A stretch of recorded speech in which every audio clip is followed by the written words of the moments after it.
അമിന റഷീദ് മൈന മറിയം قال النبي صلى الله عليه وسلم لا يؤمن أحدكم حتى أكون أحب إليه والده وولده والناس أجمعين.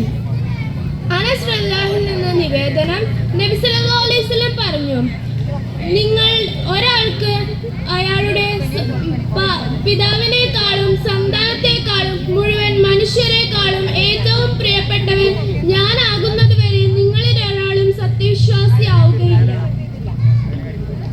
മനുഷ്യരുടെ കൂട്ടത്തിൽ നമ്മൾ ഏറ്റവും കൂടുതൽ സ്നേഹിക്കേണ്ടത് പ്രവാചക പ്രഭു മുഹമ്മദ് നബി സല്ലല്ലാഹു അലൈഹി വസല്ലമയെയാണ്. മുഅ്മിനാവാൻ അത് അനിവാര്യമാണ്. അങ്ങനെയെങ്കിൽ എന്താണ് പ്രവാചക സ്നേഹമെന്ന് നാം അറിഞ്ഞിരിക്കേണ്ടതില്ലേ? മനുഷ്യരെ അജ്ഞതയിൽ നിന്നും അന്ധവിശ്വാസത്തിൽ നിന്നും നരകത്തിൽ നിന്നും രക്ഷിച്ച മുഹമ്മദ് നബി സല്ലല്ലാഹു അലൈഹി വസല്ലം എല്ലാ മനുഷ്യരുടെയും സ്നേഹവും ആദരവും മറ്റാരേക്കാളും അർഹിക്കുന്നു. ഒരാളോടുള്ള നമ്മുടെ സ്നേഹം പൂർണ്ണമാകുന്നത് ആ വ്യക്തിയുടെ സ്വഭാവവും സംസ്കാരവും നാം സ്വീകരിക്കുമ്പോഴാണ്. പ്രവാചക സ്നേഹം എന്നാൽ പ്രവാചകനെ എനിക്ക് വലിയ കാര്യമാണെന്ന് അവകാശപ്പെടൽ മാത്രമല്ല, അവിടുന്ന് പഠിപ്പിച്ച ആശാദർശങ്ങളും തിരുസുന്നത്തുകളും ജീവിതത്തിൽ പകർത്തൽ കൂടിയാണ്.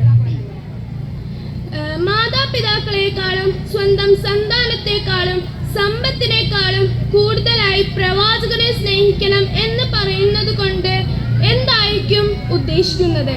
ഇവയെക്കാളുമെല്ലാം പ്രവാചകൻ പഠിപ്പിച്ച ആശയങ്ങളെ സ്നേഹിക്കുക എന്ന് തന്നെ.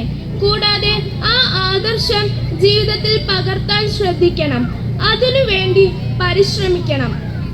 ഇപ്രകാരം റസൂലിനെ സ്നേഹിക്കുന്നവർക്ക് മാത്രമാണ് അള്ളാഹുവിന്റെയും റസൂലിന്റെയും സ്നേഹം തിരിച്ചു കിട്ടുകയുള്ളൂ.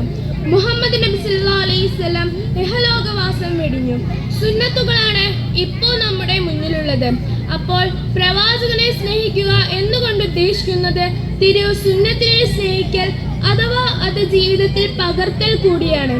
ഇങ്ങനെ ചെയ്യുന്നവരാണ് യഥാർത്ഥ പ്രവാചക സ്നേഹികൾ.